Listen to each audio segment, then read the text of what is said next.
Good morning sa ating lahat mga kaibigan. Andito na naman tayo sa ating usapang magmamanok po.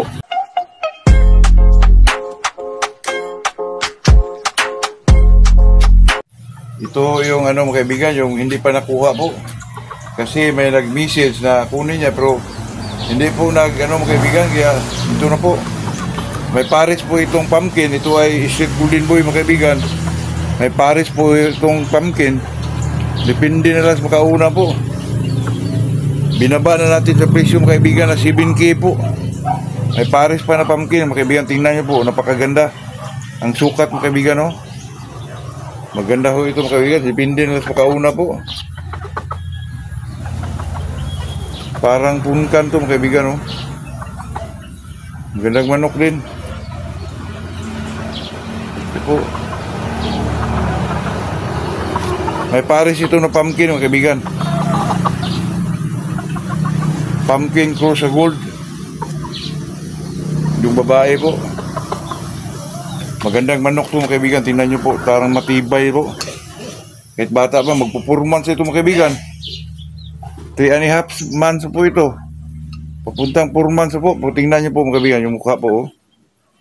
Parang matibay po. Matibay talaga to kasi anak to ng golden boy sa red. Tsaka babae na EED po. Sa makauna na lang po. Kanina mga kaibigan, pinakita ko po yung lalaki na yung street golden boy na hindi nakuha mga kaibigan, pero talaga binabaan ko ang presyo kasi para talaga makuha nyo po pag Christmas talaga kasi mga kaibigan, alam nyo po yung mga 3 months old to 4 months old, mahirapan po kayong magkuha sa mga breeder, mga big yung mga vlogger breeder na kasi hindi sila magbinta ng gano'n kadalasan po ay 6 o 7 months. May pa mga kaibigan, may pa-extra pa tayong inahin kasi yung inahin na yun ay pumpkin hats cross sa gold. Maybe kung sila ang binangga mo, baka may mga lumalabas na gold dun na medyo lighty na gold po. Yun po, kasi mga kaibigan ay talagang binigay natin yung pang Christmas talaga yun. Dinabaan ko pa yung presyo mga kaibigan. Contact lang kayo sa Macau Shots mga kaibigan para talaga makuha mga kaibigan, at saka magamit yun mga kaibigan, at saka yung broodcock na yun, at saka yung kung sakaling umabot siya ng 7 months, 8 months, pero matibay ang na yun, yung manok na yun mga kaibigan, kasi sa tingin ko po ang napaka-eksakto lang sa sukat niya mga kaibigan. Yung niya dito sa paa, saka pula-pula na po yung mukha mga kaibigan. Ako, 1 buwan, 2 buwan, ako na stag na yun mga kaibigan, totoo yan. At kung bumili kayo sa mga yung isang lang, mahirapan kayo po. Okay lang yung mapahulugan ka, pero hindi ka makabili ng mga 3 months old, 4 months old. Yung talagang mga kaibigan, pero napakamahal mga kaibigan, 22. Ako nga mga kaibigan, naghanap din ako ng medyo bata-bata pa, 3 months old. Pero nahirapan po ako mga kaibigan kasi mayroon naman kay Galices, pero medyo mahal po. 5K isang manok lang sa atin dito, may pa-extra pa tayong pa-extra pa tayong inahin. Yun po, kasi yung sa akin, nag-visit sa akin, hindi ko na mga kaibigan kasi akala ko tutuhanin niya mga kaibigan, hindi pala. Kaya ngayon mga kaibigan, palagi ko nang sinasabi yan mga kaibigan, sa makauna lang talaga magbigay po kasi ilang bisis ko na yan mga kaibigan. Ni-reserve ko tapos hindi pala binalikan ako. Dapat dati mga kaibigan, yun ang ginawa ko po, yung taga Binggit, yung naka-Cebu, sabi niya kunin niya, pero talaga nagkuha yung kaibigan kasi ngayon kinuha yung 5K natin at saka yung isang lalaki po. Kasi mga kaibigan, ito kasi ka ng mga street breed mga kaibigan, medyo mahal talaga yun. At saka magamit nyo rin yan mga kaibigan, piling gawing base blood nyo yan. Kuha kayo ng inahin na pure golden boy din, talaga magamit nyo po, pwede pang cross sa kilso, pang cross sa roundhead. Talaga may magagamit na kayong panlaban o pwede pa binta man, ganon. Napakaganda dun mga kaibigan. Tapos may pahabol pa tayong inahin na di naman yun inahin mga kaibigan, mga 6 months old siguro yun. Pwede na yun siguro mga kaibigan, mga 1 buwan na lang siguro, baka mangitlog na yun. Pumpkin hats cross sa gold po. Pero may tendency yun mga kaibigan, pag sila binangga mo, may mga lumalabas na gold dun. Ito lang naman sa atin mga kaibigan, ay talagang pang Christmas yun. Wala natin pang January niyan mga kaibigan, kasi alam nyo na, pahulugan din tayo, pilihan pa natin yun. Yung tira pinakadabis ang ipadala natin mga kaibigan. kumukuha sa akin, hindi naman masyado marami po, kaya ganun po mga kaibigan. Talaga makapili tayo ng medyo magagandang manok talaga. Itong pag-usapan natin mga kaibigan ay ano din to mga kaibigan, ay comment din to na pag ano daw, pag ang dark fowl daw, ikasa mo sa light fowl ay sigurado na daw magagaling yung lumalabas po. Nako, ilang beses na ako dyan mga kaibigan na dark to light, depende lang talaga yan sa manok mga kaibigan. Mayroon namang dark to dark, magaling pa rin. Katulad ng claret mga kaibigan, wine red yun, dark. Parang ano siya sa dark. At saka yung mga roundhead, dark, parang sa dark sila mga kaibigan kasi wine red sila, white feet, di ba? Pero pag ano naman mga lemon to hats, yun talaga pinaklarong dark to light mga kaibigan, di ba? Pero ngayon mga kaibigan, may mga kilso na light side na may mga kilso na dark side din.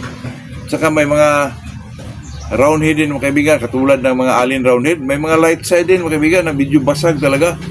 Depende na yun sa klaseng manok po. Hindi talaga natin sigurado na pag light to dark, maganda talaga lumalabas.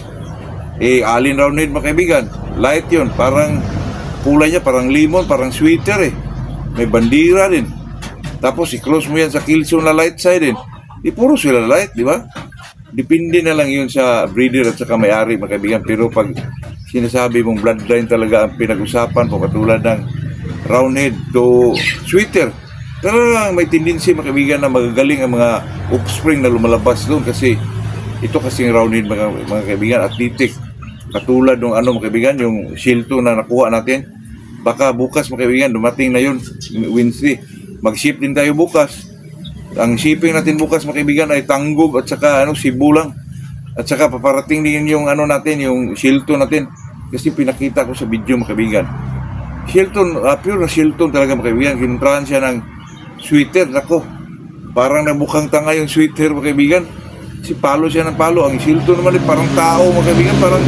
Parang may isip pa. Hindi parang ano lang mga kaibigan. Para kung ano yung estilo ng kalaban. Parang ina-adapt niya po mga kaibigan para makuha niya yung rhythm ng away ng isang manok po. O rhythm ng style ng kalaban po. Yun talaga mga kaibigan. Kaya napakagaling. Parang nag-iba yung concept ko mga kaibigan. Yung nakita ko yung bitaw ng Shilton roundhead mga kaibigan. Talagang tuwang-tuwa po ako mga kaibigan. Lalo na siguro pag may cross natin to sa mga kilso. Kahit dito lang sa mga natin mga kaibigan, itong mga golden boy, naku, lalong gumagaling mga kaibigan. Kaya kung sino yung may plano mga kaibigan sa nasyonal, malapit na, na yun parang nasyonal, March siguro yung mga kaibigan, o April ba yun? Kasi ang ipalabas sa atin diyan mga kaibigan, 5 or 6 lang po. Pwede na kayo magpa-reserve dyan mga kaibigan para siguradong kayo po ang makapasok kayo sa po. Kasi kaibigan, itong roundhead, talagang hindi ko po planong damihan kasi alam nyo na, hindi mo alam kung ang palabas nila walang masyadong mga magaganda. Pero yung galing mga kaibigan, nandun na po. Sigurado yan kasi roundhead yan Hindi kasi ako mga kaibigan, hindi ho ako mag-cruises muna dito kasi pag cruises mga kaibigan, kailangan damihan mo yun. Hindi katulad ng mga gamitin mong pang material mga kaibigan na medyo kunti lang sila pero may presyo po. Kasi katulad ng mga kaibigan, ako nag-invest talaga. Medyo mahal yung broodcock natin mga kaibigan na Shilton po kasi F1 yun ang important nila mga kaibigan. Saka yung mga babae po. Yung mga babae doon mga kaibigan ay 12 na yung isa. Pero nakuha ko yun ng 45,000 yung trayo po. Yun lang naman mga kaibigan. Pero talaga mag-invest tayo. Lalo na pag tayo ay nagpahulugan. At saka ang ating mga kaibigan ay talagang napakababang halaga lang. Pero quality na manok po. Talagang may mga bloodline mga kaibigan. Yun lang naman talaga ang pinaka dyan mga kaibigan na may bloodline talaga kasi magamit din natin yan for the future. Pili natin pang cruise kung anong klaseng manok po kasi ang roundhead mga kaibigan ay talagang mautak po at saka superb ang cutting. Lalo na itong Shilton mga kaibigan, nagulat po ako po. Grabe ang nila mga kaibigan, yung may mga feeded na whip. Pabili ng palo, yung sinasabi ko yung parang yung Cardinal Club Kilso. Parang ganun ang pihit ng ilag niya mga kaibigan. Kaya doon ako parang nag-iba yung concept ko sa akala ko magaling yung Boston, yung Allen. Di lang pala mga kaibigan, basta roundhead po talaga magaling. Shilton mga kaibigan, totoo yan. Hindi pa, baka bukas mga kaibigan, mag-unbox sa'yo bukas. Abangan natin yun. Kung sino yung gusto magpa-reserve, mag-una kayo magpa-reserve kasi 6 lang talaga ang ipalabas natin dyan mga kaibigan, 5 or 6 lang. Kasi ayoko pong tayo mga kaibigan, magkamali tayo po ay turisyo na yun mga kaibigan. Kasi alam nyo na, yung paulugan po ay talagang yun lang pong may sa atin, tiwala po. Kasi ang dami dyan, daming tanong, tapos hindi naman accurate sa pagbayad. Ako, mahirapan tayo dyan mga kaibigan. Kasi mahirap itong ginagawa natin kasi may buhay itong inalagaan natin po. Ayun lang ating masabi dyan mga kaibigan. At saka nag-vlog tayo para ma-share din natin yung tanong ng ating kaibigan na pag light to dark ay talagang maganda ba or magaling ba talaga ang mga offspring nito.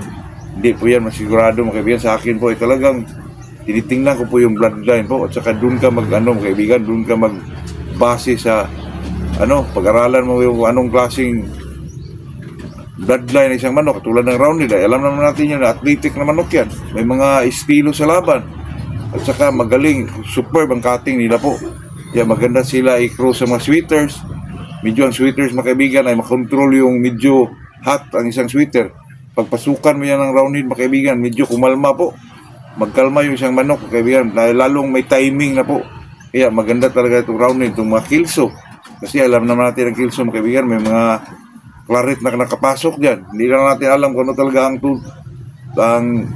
talaga laman ng isang kilso po.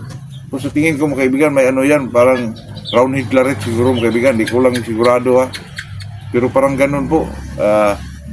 Pag tayo ay isang Pilipino, tayo nandito na sa circle ng pagsasabong po, ay talagang gusto natin yung roundhead at saka itong mga kilso at saka haluan din natin yan ng sweater mga kaibigan para gumaganda naman yung manok natin po, yung formahan.